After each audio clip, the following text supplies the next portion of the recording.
E aí, gente, era nem Science aqui. No vídeo de hoje a gente vai falar um pouco sobre a anatomia do cérebro reptiliano, né? Esse vídeo específico vai se focar mais em crocodilos, especificamente no crocodilo do Nilo, mas outros a gente vai juntar vários, tartarugas, anfíbios, enfim, como sapos, enfim. Então a gente vai separando cada um. Lembrando que o objetivo dessa série de vídeos sobre neurociência e comportamento de animais é de tentar mostrar... A gente falou tanto do cérebro no ser humano, né? A gente quer falar também de outros animais para ver como que eles funcionam e pra gente entender melhor como a consciência também funciona também nesses seres vivos posteriormente, né? Então, no geral, jacarés, né? A gente vai ver no geral não o comportamento dele somente, mas essa parte mais relacionada ao cérebro deles. Tem aqui uma breve anatomia do crocodilo, né? Tem aqui os pulmões, por exemplo, o fígado, o intestino, aqui no caso o cérebro com o cerebellum, midbrain, enfim, todas as coisas que a gente vai ver posteriormente. Aqui relacionada à parte olfativa, mas a gente vai focar nessa parte em si. Então, esse paper é importante para começar, que ele vai falar sobre vários tipos de animais diferentes, né? O que é chamado de cérebro reptiliano, ou cérebro de vários tipos de répteis diferentes. Então, a gente tem aqui, no caso, dos crocodilos em si. E, de certa forma, ele parece ser uma versão bem parecida com o do cérebro de mamíferos também. A gente tem algumas partes bem parecidas, como o cerebelo, o hipocampus, e é bem separadinho as coisas, não são tão grudadinhas. Então a gente tem crocodilos aqui, pássaros, mamíferos, anfíbios, peixes. E no geral dá pra ver que os dos pássaros são bem aqui, próximos dos crocodilos. E realmente há uma assimilação bem... Esse paper vai falar bastante porque esse paper ele tá falando no sentido da teoria da evolução, né? Que parece que o cérebro dos pássaros evoluiu dos crocodilos, algo assim que tem uma relação. Eu não acredito nessa teoria, mas no geral tem assim uma semelhança muito grande entre o cérebro dos crocodilos e dos pássaros, né?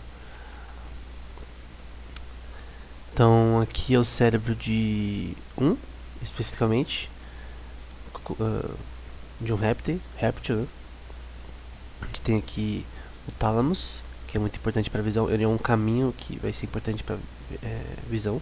No ser humano ele é muito importante o tálamos, as regiões ao redor do tálamos para te manter consciente, né? Se você bloqueia neuroreceptores ali relacionados ao tálamos, como o GABA ou outros, você faz a pessoa ficar inconsciente, né? Com prosofol, outro tipo de coisa. O hipotálamos aqui com o cerebelo, que é bem importante. Então essa parte aqui no geral é bem parecida, se a gente virar ao contrário, com o do cérebro humano em algumas partes, né? A gente não tem um grande córtex aqui, mas no geral ele é bem assim dividido de forma bem interessante, né? Esse é o striatum, que no ser humano a gente tem ele está composto na base ganglia, né? Que é importante para movimentos voluntários do ser humano. E uma coisa que acontece é que às vezes, por mais que seja parecido algumas partes, tenha o mesmo nome, não significa que elas tenham o mesmo funcionamento. Então de animal para animal pode ter um funcionamento diferente em diferentes regiões do cérebro. Então isso é algo importante, né? Não é a mesma coisa. Então a gente tem aqui um corte mais de cima, aqui relacionando a parte de visão, a óptica, né? A gente tem aqui a espinha dele, né? Que vai mandar informação para outras partes do corpo, para movimentação, né? Para mover as patinhas, enfim, abocanhar presas. Aqui a gente tem o cerebellum, embora na parte aqui fica mais claro como ele é, né? O tálamo, enfim, essa parte de visão de cima, né?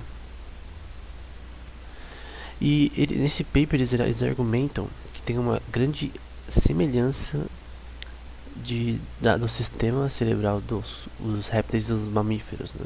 Então você tem aqui o córtex visual, eles estão comparando o visual e o olfativo, e aqui no final a gente tem o resultado, né? é processado pelo hipocampus, dessa informação olfativa e visual, que são muito importantes para animais, no caso, né, para achar alimento ou presas ou predadores, né. Aqui também nos répteis. E no caso na parte dorsal do córtex, que vai ser o córtex visual, né? Então relacionado a posicionamento. Mas no geral o cérebro reptiliano é bem ele é semelhante, ele tem algumas semelhanças com mamíferos, mas ele tem mais ainda com o de pássaros, né? E a gente vai focar no crocodilos nilóticos, que é o crocodilo do Nilo. A gente vai focar nele nesse vídeo. Esse paper aqui vai mostrar um pouco sobre como serotonina é importante no cérebro de crocodilos. Serotonina, que é um neurotransmissor normalmente relacionado à agressividade. Quando eu digo normalmente, quer dizer que é no geral. Não significa que se você tem mais serotonina no momento, quer dizer que você está mais bravo, que você está mais agressivo. No geral, serotonina é muito relacionada à agressividade, mas não necessariamente significa que é uma coisa ruim, não necessariamente significa que só serotonina é relacionada a isso. Okay? Tudo no cérebro é uma coisa mais global, na minha opinião. Então aqui a gente tem o diagrama do crocodilo do Nilo. Esse diagrama eu sei que é um pouquinho diferente, mas a gente tem aqui o cerebellum, o midbrain aqui dele, o tálamo e regiões ao redor do tálamo relacionadas à visão ou processamento visual. Aqui a gente tem a mesma medula oblongata, que também do ser humano se conecta à espinha. No ser humano a gente também tem isso. E dá pra ver que, no geral, é bem parecido com o ser humano em alguns pontos, né? Vem a espinha, a medula oblongata, os pons e o cerebelo que estão juntinhos, o midbrain em cima, o tálamo no meio. Aqui provavelmente é o córtex dele. E a questão de olfato aqui, o striatum, que seria no cérebro humano parecido, relacionado à basal ganglia, que a gente também tem esse striatum. Enfim, algumas partes podem ser maiores ou menores. Por exemplo, no elefante, o cerebellum é extremamente maior do que o ser humano. O cérebro de elefante é muito maior do que o ser humano, e tem muito mais neurônios o cerebellum do que o cerebellum humano. Mas uma coisa importante é que não é nem tamanho do cérebro, nem quantidade de neurônios, nem o ratio, que seria você dividir o tamanho do cérebro dividido pela massa corporal, que define a inteligência. O que define é outra coisa que não é relacionada a isso, embora talvez a gente não tenha resposta para isso. Então, serotonina é muito relacionada à agressividade, né? E nesse estudo eles vão ver a relação disso para o comportamento de crocodilos, que são obviamente bem agressivos quando não os que estão em cativeiro, mas os que realmente estão são selvagens, né? A gente tem aqui, por exemplo, no diencephalon, no hipotálamos e no pretectal núcleus, nessas regiões aqui, serotonina sendo ativada, né? Então é bem prevalente nessas áreas, nessas regiões, e estão relacionadas à agressividade, né? Aí significa que por isso que os crocodilos são agressivos? Não sei. Eu acho que não dá pra, a partir de algo tão simples, implicar o comportamento deles. Não é tão simples assim. Outro paper também relacionado ao crocodilo do Nilo, ao Crocodile Nicoticus, foi usando o fMRI, que é uma ressonância magnética, uma específica, que é o Functional MRI, que eles fizeram uma análise do córtex, é um paper mais anatômico, né? Ele mostra as regiões e divide as regiões do bichinho, né? Do caso do crocodilo, né?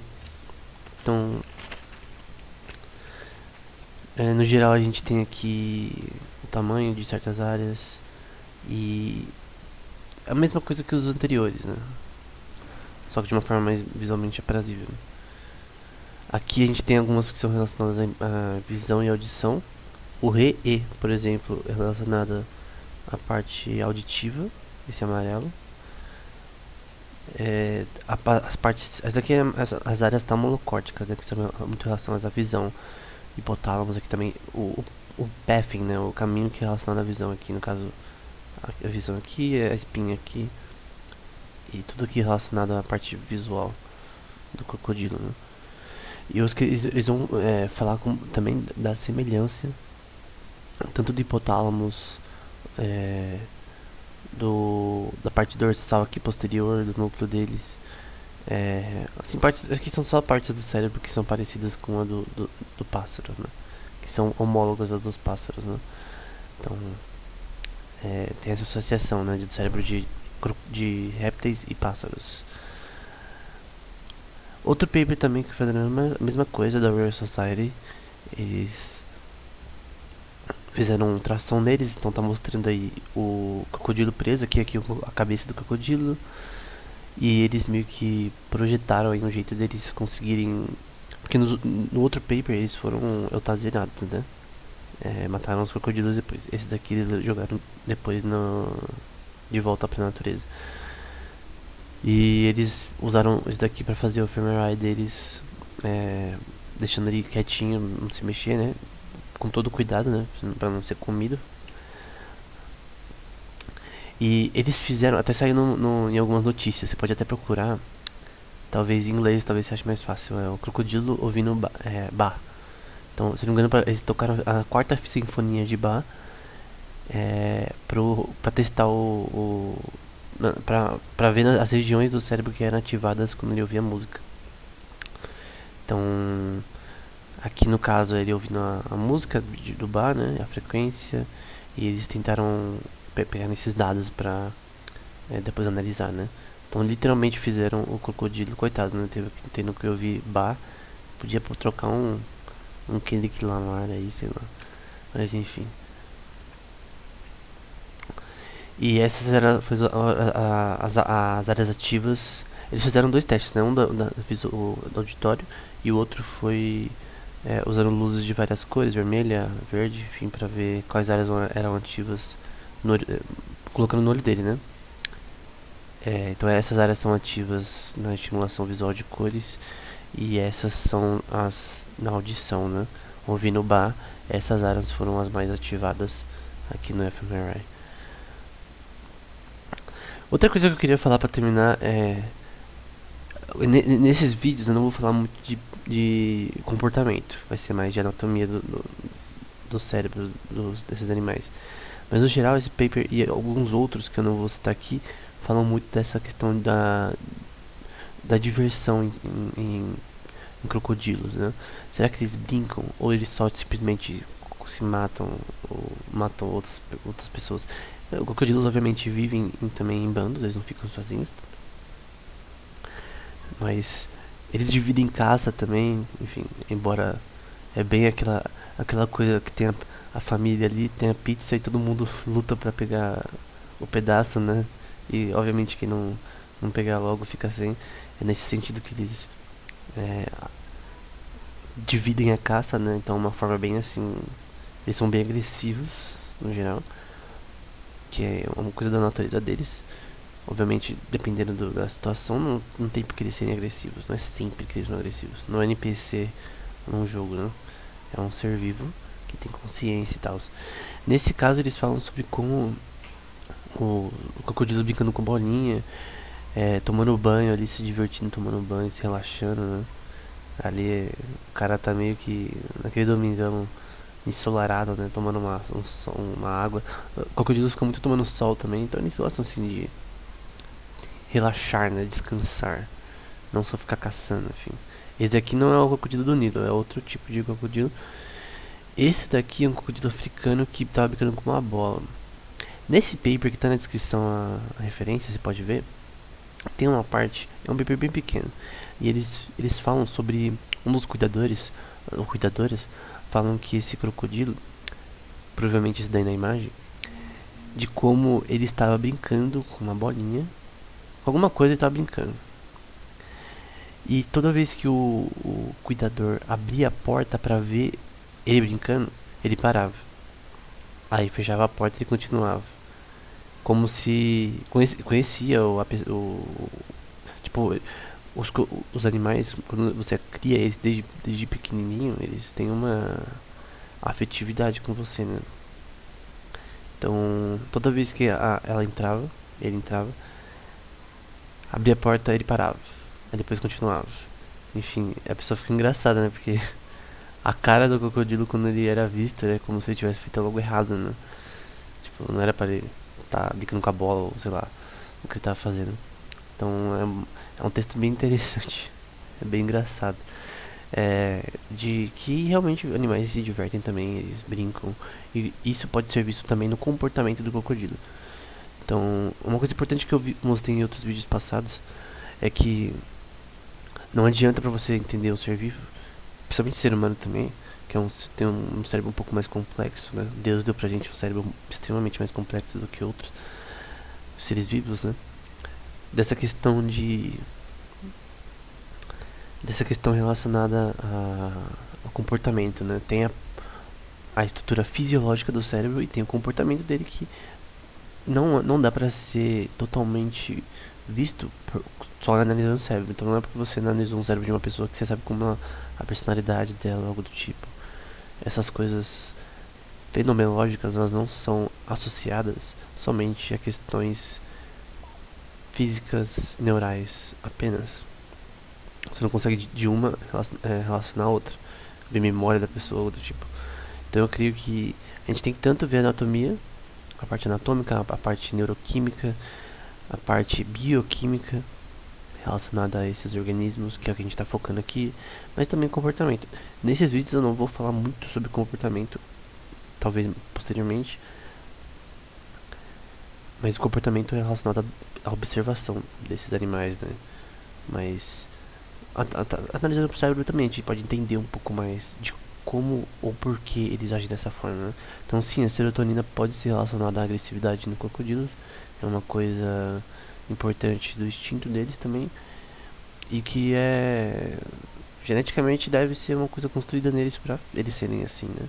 Então todos os animais eles têm a sua questão genética que também implica de certa forma no comportamento. Obviamente diferentes animais vão se comportar de formas diferentes, assim como humanos vão se comportar de formas diferentes, embora tenham genes parecidos. Então obviamente seres humanos têm genes parecidos, crocodilos têm genes parecidos com crocodilos, né? Cada espécie lá mais parecida com a sua própria espécie na questão genética. Mas a parte fenomenológica desses genes, né, que implicam no final, né, o comportamento desses sistemas, né, embora não é só isso,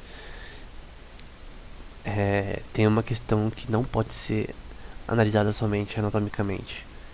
Então a gente tem que entender também o comportamento desses animais, não só a parte anatômica. Mas enfim, por enquanto a gente vai focar nessa parte nesses vídeos. O próximo vai ser sobre répteis também, né? Vai ser sobre tartarugas e outros seres vivos, com foco em entender melhor como o cérebro desses bichos funciona, né? Então era isso, até o próximo vídeo.